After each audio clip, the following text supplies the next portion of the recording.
Er I klar? Vi kører! Den øvelse, vi kører her, det er den, der hedder crisscross, hvor vi kombinerer gode driblinger i sådan et 8-tal, hvor de så krydser ind over hinanden, som man kan se nu.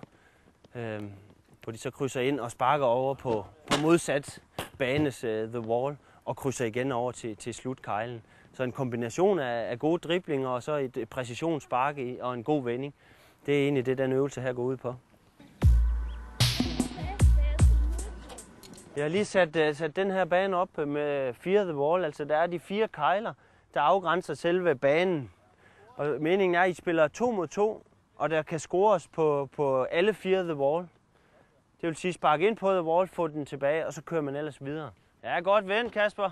Hele ideen er selvfølgelig et godt overblik i den her. Selvfølgelig pas godt på bolden og se, hvor er der et frit mål. Hvor kan jeg score henne? Ja, godt løbet.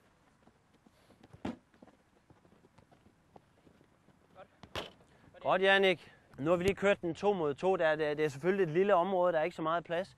Nu går vi ned og spiller 1 mod 1. Så er der lidt mere plads, men til gengæld har man kun sig selv. Så kører vi bare nogle intervaller, sådan bare lige 30 sekunder, og så skifter vi. Ja, den er der.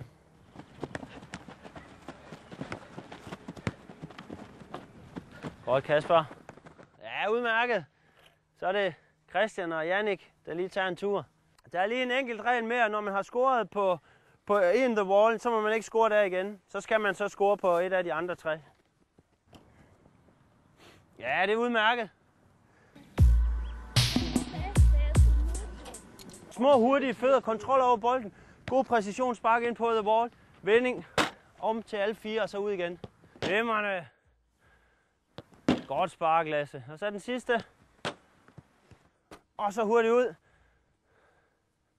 Den hedder hot box, den her. Det er fordi, det er varmt derinde. Man skal hurtigt ind og ramme alle 4 the wall og så ud igen.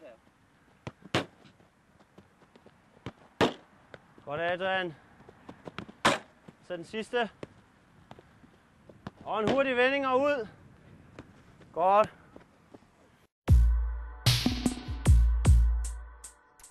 Den her øvelse hedder Playmaker. Det handler om, at du får 3 bolde servet fra Adrian. Du modtager bolden, dribler ind mod det ene the wall, sparker ind på det, vending, sparker på det andet, finder medspilleren, sparker ud til ham, vending, får den næste bold. 3 gange, og så er du færdig. God aflevering.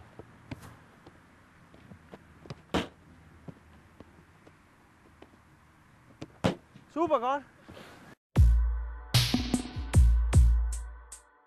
Så skal vi lige have de sidste øvelser, hvor vi bruger den som bandestation i forbindelse med afslutninger.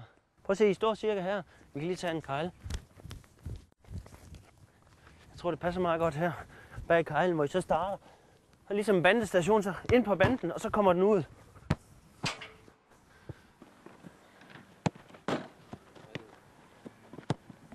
Godt, Jannik. Så ud til siden. Wow, godt, Christian.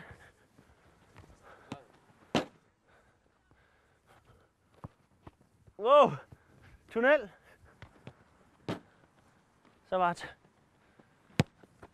Det er godt sparket, Lasse.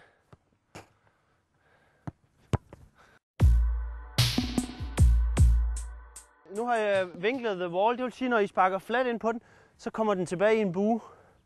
Så de rigtig dygtige, de kan sparke ind på den, få den i en bue, og så flugte den i mål.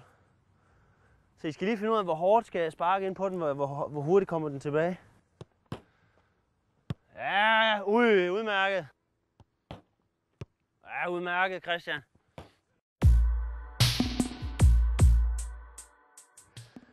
Her med ryggen til mål, enten sådan en tæmning og en afslutning, altså hvis man spiller ind på den. Der har I sådan en ekstra bøjning. Og I kan udfordre jer selv noget mere.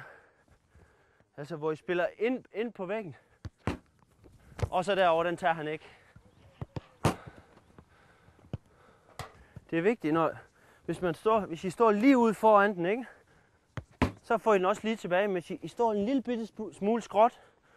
Fordi hvis I spiller skråt ind, så kommer den også skråt ud. Fremragende, der var den. Sidste Jannik og Christian og Mikkel og Lasse så. Ja, det går ind!